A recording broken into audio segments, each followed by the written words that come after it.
आज दिनांक 18 नवंबर को छत्तीसगढ़ एवं आंध्र प्रदेश के सीमावर्ती ESR डिस्ट्रिक्ट में आंध्र प्रदेश सुरक्षा बल एवं माओवादियों के बीच में मुठभेड़ हुई। मुठभेड़ के उपरांत 6 माओवादियों के डेड बॉडी सुरक्षा बल द्वारा बरामद की गई।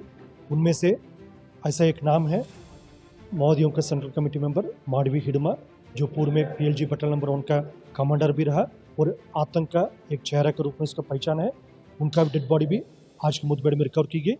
साथ साथ जो माडवी हिडमा की पत्नी राजे एवं अन्य 4 कैडर्स, कुल 6 माओवादियों का डेड बॉडी और काफ़ी बड़ी संख्या में AK-47 और अन्य आर्म्स एम्युनिशन भी मुठभेड़ स्थल से बरामद की गई। माडवी हिडमा का इस मुठभेड़ में मारा जाना सुरक्षा बलों के लिए काफ़ी एक निर्णायक बढ़त है। न सिर्फ दंडकारण्य स्पेशल जोन कमेटी इलाका, न सिर्फ बस्तर क्षेत्र का, संपूर्ण भारतवर्ष में नक्सल विरोधी अभियान के लिए ये काफ़ी एक निर्णायक बढ़त के रूप में देखा जा रहा है। नक्सल मुक्त भारत, नक्सल मुक्त छत्तीसगढ़, नक्सल मुक्त बस्तर, ये संकल्प है। उसी संकल्प की आगे लेते हुए सुरक्षा बल द्वारा एक इंटीग्रेटेड और कोऑर्डिनेटेड एफर्ट लगातार की जा रही थी। बस्तर संभाग के अंतर्गत जिस तरीके से DRG, STF, Bastar fighters, cobra, CRPF, BSF, ITBP, SSB एवं तमाम सुरक्षा बल द्वारा लगातार माओवादी के खिलाफ प्रभावी अभियान संचालित की गई, जिसके परिणाम स्वरूप वर्ष 2025 में काफ़ी बड़ी संख्या में माओवादियों का टॉप लीडरशिप, जिसमें उनकी general secretary, central committee members, police bureau members के डेड बॉडी रिकवर किए गए थे। कहीं न कहीं इसी प्रेशर में माओवादी कैडर्स को छत्तीसगढ़ बस्तर के इलाका छोड़कर उनके दूसरे प्रांतों में शरण लेने के लिए मजबूर हुआ। उसी सिलसिला में लगातार छत्तीसगढ़ तेलंगाना बॉर्डर, छत्तीसगढ़ आंध्रा बॉर्डर में माओवादी कैडर एक जगह से दूसरी जगह भागते नजर आ रहा है। लेकिन कहीं भी जाएगा उनके पास अभी कोई विकल्प नहीं है। यदि पाताल में जाए, आकाश में जाए या दूसरे प्रांतों में जाए, सभी स्टेट के सुरक्षा बल और बस्तर के जो सुरक्षा बल और अन्य एजेंसीज नक्सल विरोधी अभियान में एक संकल्प के साथ काम कर रहे हैं।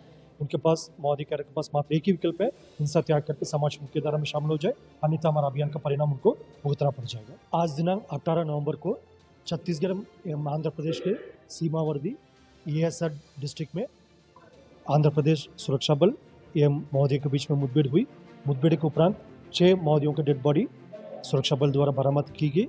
उनमें से ऐसा एक नाम है माओवादियों का central committee member Madvi Hidma, जो पूर्व में PLG बटालियन नंबर 1 का कमांडर भी रहा और आतंक का एक चेहरा के रूप में उसका पहचान है। उनका डेड बॉडी भी आज की मुठभेड़ में रिकवर की गई। साथ साथ जो माडवी हिडमा की पत्नी राजे एवं अन्य 4 कैडर्स, कुल 6 माओवादियों का डेड बॉडी और काफ़ी बड़ी संख्या में AK-47 और अन्य आर्म्स एम्युनिशन भी मुठभेड़ स्थल से बरामद की गई।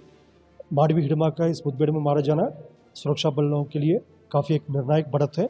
न सिर्फ दंडकारण्य स्पेशल जोन कमेटी इलाका, न सिर्फ बस्तर क्षेत्र का, संपूर्ण भारतवर्ष में नक्सल विरोधी अभियान के लिए ये काफ़ी एक निर्णायक बढ़त के रूप में देखा जा रहा है। नक्सल मुक्त भारत, नक्सल मुक्त छत्तीसगढ़, नक्सल मुक्त बस्तर, ये संकल्प है। उसी संकल्प की आगे लेते हुए सुरक्षा बल द्वारा एक इंटीग्रेटेड और कोऑर्डिनेटेड एफर्ट लगातार की जा रही थी।